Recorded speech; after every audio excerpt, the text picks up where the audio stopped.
Hello, everyone. Welcome to Development Podcast. It is your host again, Samuel Oladeji. Thank you so much again for tuning in to us today. It's a privilege and it's always great to have you watching us on the other side of the screen, learning ways that which you can become a great leader and a successful individual in every area of your life. If you're tuning in with us for the first time, do not forget to click the subscribe button and notification button so you can be notified whenever we upload new videos. Also, do not forget to like and to comment. To learn more about what our podcast is about, visit our inaugural video that gives you more information of what the Proverbial Mind podcast is all about. The theme of our podcast is the Proverbs of leadership and success. Our goal is to create a community of successful individuals and great leaders. We are on the game of changing and liberating lives. And to do that, we need to reach out to over millions of people. That millions of people, we transfer these values to shape other millions of people's lives. And we can't do that without your help. That is why we always encourage you to subscribe and to like our videos. And please watch to the end if you find it interesting. If you want to truly learn, you will learn the patience and to watch to the end. That is when you get the true value of the video. Also, that helps the YouTube algorithm to recommend our videos to more people. So let's get into today's topic. As promised from the last episode where we talked about the power of discipline in your personal life. Today is the power of discipline in leadership. As you probably agree with me, I don't think any one of us want to work with an indisciplined leader. A leader that is indisciplined is kind of like a boss. They control you, they boss you around. They probably don't even have no idea what to do. They pass blame down to people. And what that does is it leads the organization to failures. Most of the leaders who have been privileged by God grace to serve under, they've been highly motivating and disciplined individuals. And what that does to me, it helps me to build commitment and commitment to them basically and to their vision. So, what are the first way of you exercising and experiencing the power of discipline as a leader? First, whether you are running an organization, a company, whatever it is, you have to set clear expectations for yourself and for your team. And that includes defining the goal that your organization wants to achieve and establishing the standard at which you want to operate and at which you achieve that goal. Let's break it down. Defining clear goals. What is the goal of your company? I'll use an example, an historical figure, which is Steve Jobs. Steve Jobs' goal was to develop computers, Apple products that humans can transfer from having to type and type and type till their hands get grayed out to just typing software key and having their information stored electronically instead of in papers that probably get burnt and get thrown away. And the standard of achieving that goal is simplicity and quality product. If you've ever read the story of Steve Jobs, it was somebody that paid close attention and close emphasis of simplicity and quality. And that's why you see today many people love Apple. It was the legacy that Steve Jobs set. Why do you buy Apple? You buy Apple because it's quality, isn't it? You buy Apple because it lasts long. And that is the result of simplicity and quality products. If not because of that, nobody will buy Apple if Apple is fake. Nobody will buy Apple if you use Apple for just 1 week and then it's gone. I've used other Android phones before, and with time they all start hanging, they start giving all sorts of problems. But my iPhone, using it for years, don't give me any of those problems. That is the power of establishing standards and how it can create a customer base, a loyal customer base that will keep on coming and coming and coming back to you. Now, the next is to lead by example. A leader that tells people to do something without him showing them how to do it or even doing it with them is a boss. And when you are a boss and not a leader, You cannot create a team of loyal individuals. You can't create a team of people who commit their mind and their soul to your organization and to your company. And what that will do to you in the long run is you'll go belly up, you'll crash as a company. You won't really succeed. You won't really reach your full potential.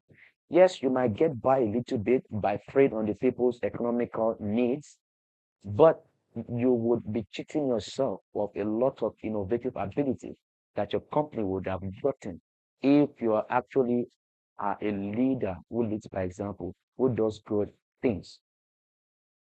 Leading by example means showing the team how to do it before telling them to do it, or doing it with them. There's a friend of mine who is like a leader and a mentor to me. I respect this man. He's an old man and he's a very successful individual. I respect him so much and I honor him. He's someone that I'm so loyal to and committed to. Why? Whenever this man wants me to help him do something, he doesn't just push me there and tell me what to do and just let me do my thing. No, he shows me how to do it first of all. And then and it makes me understand why I'm doing it that particular way. He will tell me the consequences of not doing it that way. It basically explained to me and then it shows it to me. He do it first before he asks me to do it. And what that does to me is that it makes me trust him first of all. It makes me commit to him. It makes me know that okay, since he's doing it, then I should be able to do it. Then it's not probably going to kill me. I can trust him that he is also after my own best interest too. And he's also after his own best interest. And sometimes he will do it with me.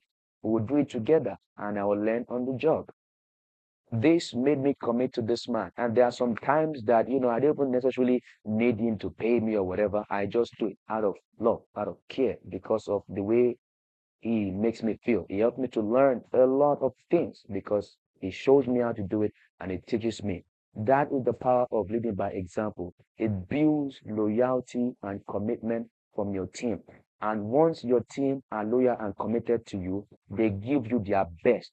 They take ownership of the situation. They take accountability of the situation. An example of that is the Navy SEAL. There's a saying that if the team members, if your platoon members know that you, the platoon commander, does not have their back and cannot do what you're telling them to do, or you have not done it before, they would not listen to you. In fact, they won't commit to you. They would not even do whatever they are asked them to do, and they won't respect you because you're trying to get them killed. If you're telling me to do this thing and you can't do it, why can't you do it? Do it first. Let me know that I can trust you. So, leading by example, once again, build trust and commitment from your team. And that would make all the difference in helping your organization to run at its optimal excellence and performance. Number three, here we have develop a routine and stick to it. So, whatever routine that you need to be successful in your organization, is it people replying to their emails on time so that you get customer problems solved, or so that any situation that comes up can be de-escalated or addressed quickly before it leads to any catastrophic problems? What other routine that you need? Is it coming to work on time so that you can build an environment of people who are serious and who commit to what they do? Whatever routine it is that you need to build for the success of your company, build that routine. And again, lead by example. Don't tell them to follow a routine that you yourself you're not following. They won't listen to you and they won't commit to you, and you end up being frustrated. Adhere to that routine first, and you're consistent into it. If you have a good member, if you have teams of good individuals, now don't quote me wrong. There are some people that you can be doing everything right, lead by example, set clear expectation, and they will still choose to screw up. And they will still choose to do otherwise. Those kind of people, you need to fire them out of your company. No matter what you do, they are never going to listen to you and they are never going to be serious and not going to commit to you. So you also have to understand that fact too, to select the right people on board. As long as you have the right people on board, when you lead by example, they'll follow suit. If you stick to it, they will also stick to it. If you don't stick to it, they will not stick to it too. There is a saying by Joko, who is a Navy commander, was once a Navy commander. There is a team. There's only a bad leader. And what does that mean? If you do not take accountability for situation, if you do not lead by condemnation, also do the right thing. Again, like I said, some of them will never commit to you. As a leader, it is a responsibility to kick them out if they don't want to follow your adhere to your culture and systems. And it's your responsibility to bring the right people on board. So the next one is prioritize and execute. Just like we said in the personal discipline episode, prioritizing and executing is a very, very important trait that you need to know how to do as a leader. It's critical because it makes a difference in your company. There can be many things, and I mean a ton of things that need to be done at a time, calling your attention as a leader in an organization. Your ability to prioritize most important tasks in their level of importance and then press them one by one, putting them under control is the next idea of prioritize and executing. I'm going to use an example of a Navy SEAL encounter to drive this point home to you.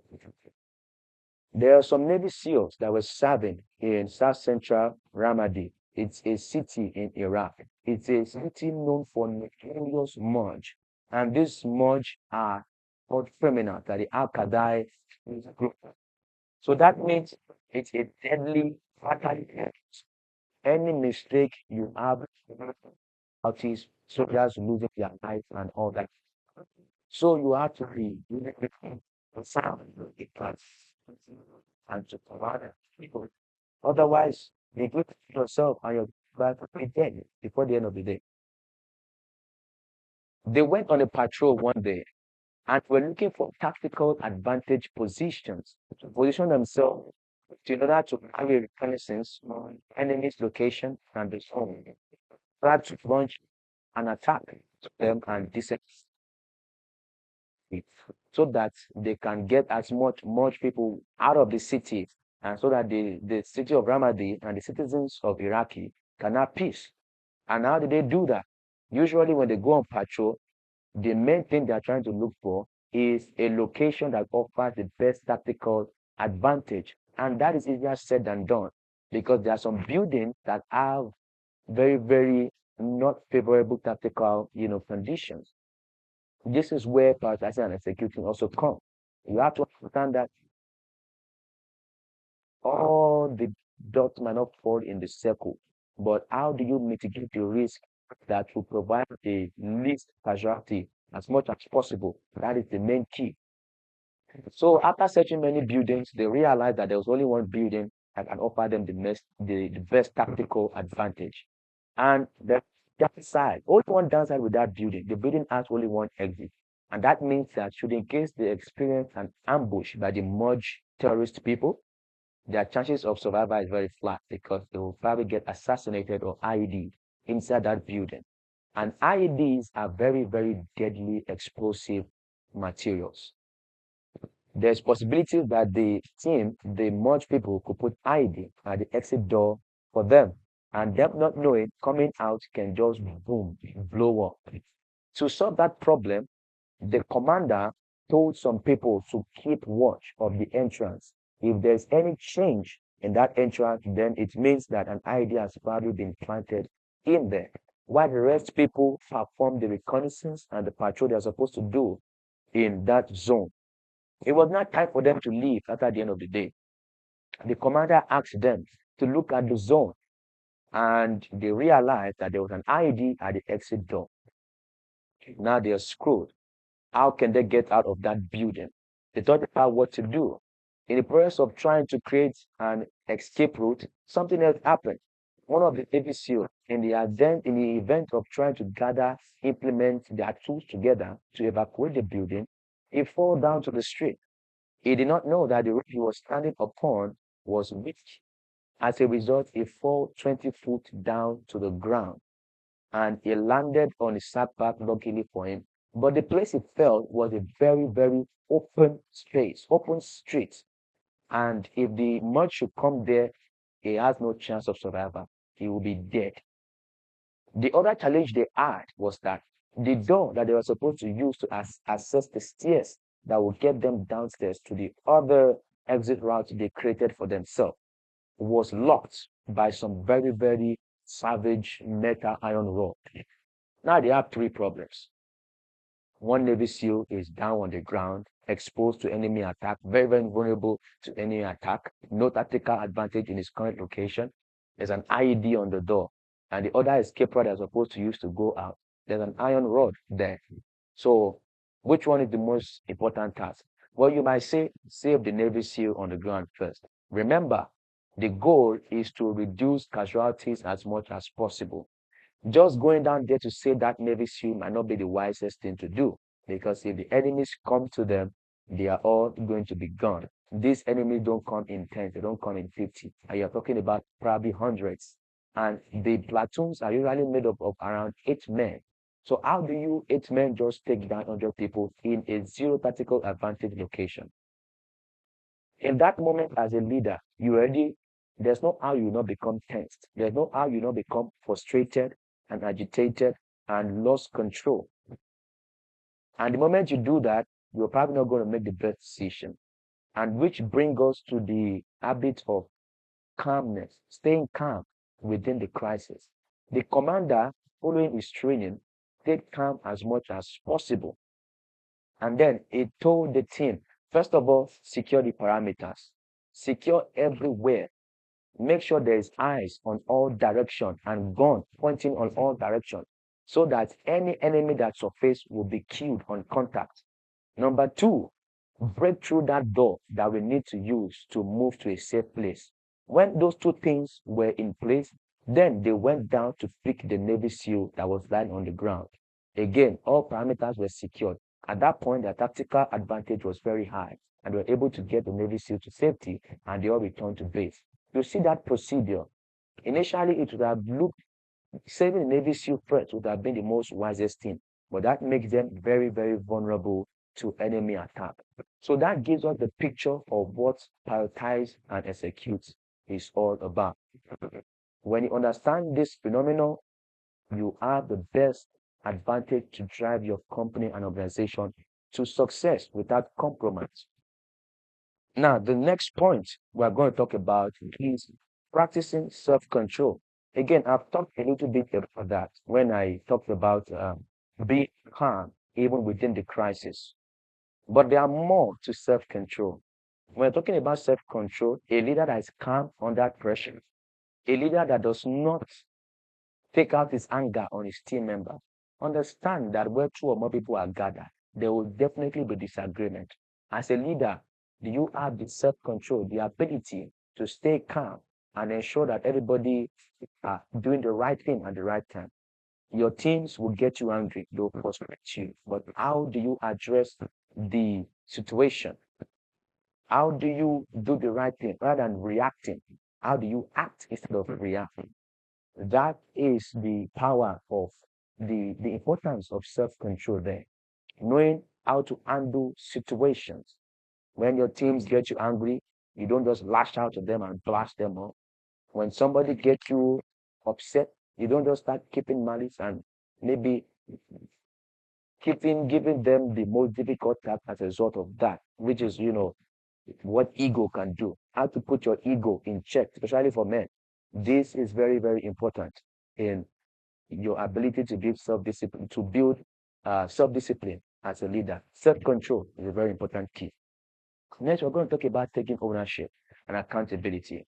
You see, as a leader, like I said before, you cannot predict outcomes 100%, but you can mitigate it as much as possible. Even while mitigating casualties from happening as much as possible, there is still chances of failures and obstacles in the process. It is not blaming the team members that caused the problem. Oh, one are not doing their job, or the few leaders, one are not doing their job. It's easy to blame others, but you have to understand that as a leader, you are responsible. You might not be at fault, but you are responsible for solving the problem. If you keep blaming your field leader, blaming the team leader, you're a coward. That's just the blunt truth. You're a coward. Because how do you expect them to change when you yourself you're blaming them? You're supposed to lead them, and there you are passing blame to them. Makes no sense. So you have to learn to take accountability in situation rather than passing blame. Understand that the deed is done. Now, how can I fix this problem? Think about where did I go wrong? Maybe you did not make them understand your expectations of them well or not. Maybe the mission was too complex and they didn't understand, thus leading them to do the otherwise thing. Maybe it was simple enough. This is why it is a responsibility that when you give your team instructions, you state your expectation clearly for them and be sure that they are very much aware of their expectations by checking in time to time to ensure that they know what they are supposed to do. Ensure that the mission is clear and simple for them to understand.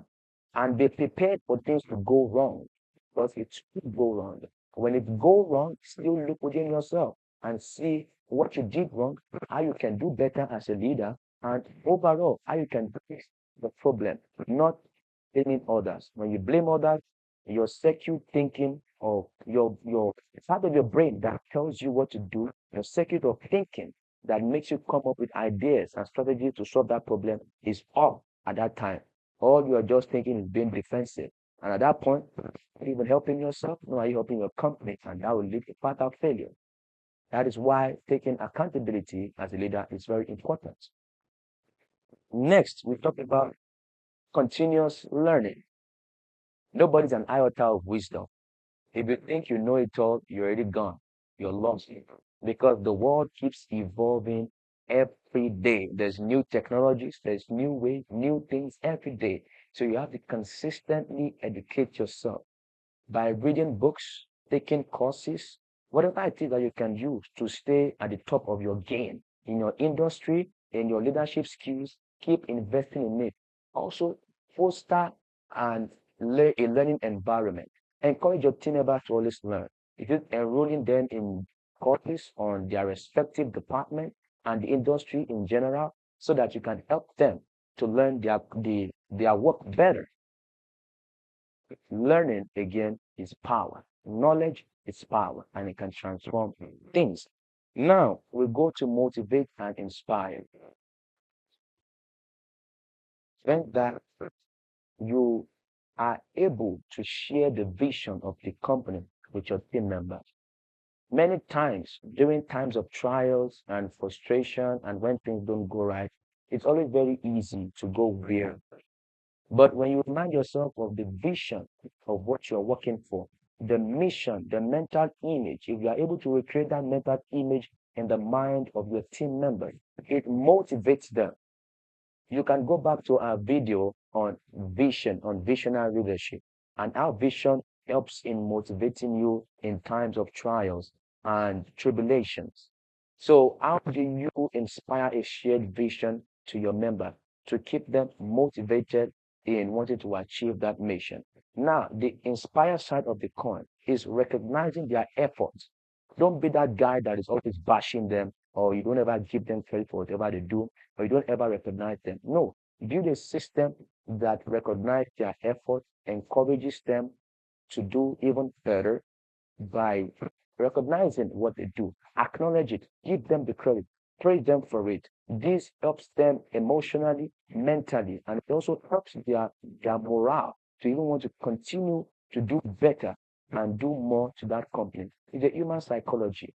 Everybody wants to be recognized. Everybody wants to be encouraged. Everybody wants to be recognized for their efforts that they put in. And if there's somebody that's slacking in your team, rather than putting them down, look at what area they are doing better and praise them for it and encourage them in those other areas that they are not doing good. By keeping these 8 principles of how to become a disciplined leader, to experience the power of disciplined leadership, you are guaranteed to become one of the best leaders of all time. And this is not flattering, if you can stay consistent in keeping these principles. and you'll be surprised by the phenomenal transformation your company will experience. It has been tested times to times. I did a lot of research and study before I came up with these key things I'm pointing about. And I noticed that majority of successful great leaders exhibited these traits. One example of those great leaders is Coach Wooden. He was the coach of UCLA basketball team, and he was the greatest coach of all time. You can go research about him. Coach Wooden had these principles. If you look at the pyramid of success that Coach Wooden built, these values summarize the core of that pyramid of success. And one other thing I'd like to point out about Coach Wooden was a strong man of faith. And when I mean faith, I mean prayer, believing in God and trusting God to change things. So, in your advent of becoming a great leader and a successful individual, remember that you need the help of God. And the way to do that is to be consistent in building a relationship with Him. Have a strong connection with your faith in God. And that will make all the difference. And this today comes to the end of our episode on the power of leadership, or power of discipline in leadership. To summarize the points that we make today, to become a disciplined and a great leader, you need to set clear expectations for your team. That is defining your goal and setting the standards. Number two, you need to lead by example. Don't boss them, show them what they need to do, or even do it with them. Develop a routine and stick to it. What are the things that you need to do to drive your company to success? Lead by example by doing those things, and inspire and motivate and encourage your team members to do the same thing via example. Prioritize and execute. There'll be so many problems that will come your way at a time as a leader. Remember that the ones with the most casualties, or the ones that offer the best advantage at that point, is the one you should stick before going to the next one.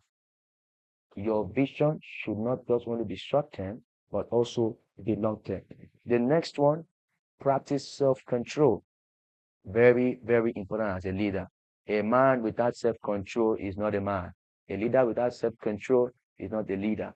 Whether you are a woman or you are a man, you need self-control if you are going to lead people. Now, we also have taking ownership and accountability. That is number 6. And then you have continuous learning. If you don't take ownership, your team also will not take ownership of your company, and thus you just have a bunch of blaming parties, and you lead your company to only God knows what.